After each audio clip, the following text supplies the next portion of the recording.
telah terbukti secara sah dan menyatakan bersalah melakukan jarimah ikhtilat sebagaimana diatur dalam pasal 25 Kanun Aceh nomor 6 tahun 2014 tentang hukum jinayat. 2. Menghukum para terdakwa dengan hukuman cambuk sebanyak 20 kali di depan umum. 3. Menetapkan masa penangkapan dan penahanan yang telah dijalani oleh para terdakwa dikurangkan seluruhnya dari hukuman yang dijatuhkan.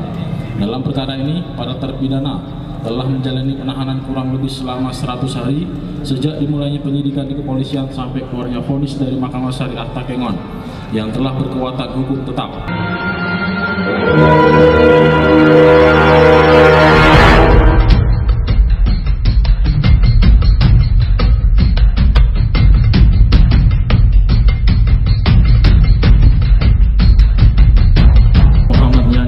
Jafarudin, tempat lahir Menasa Luwu, umur 24 tahun, tanggal lahir 6 Maret 1993, jenis kelamin laki-laki, kebangsaan Indonesia, tempat tinggal Menasa Luwu, Kecamatan Pantai Bidari, Kabupaten Aceh Tengah, agama Islam.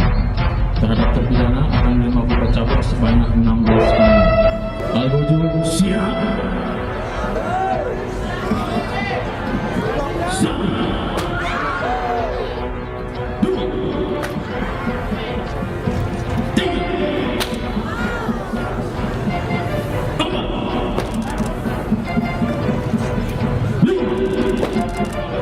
Al-Bojo siap.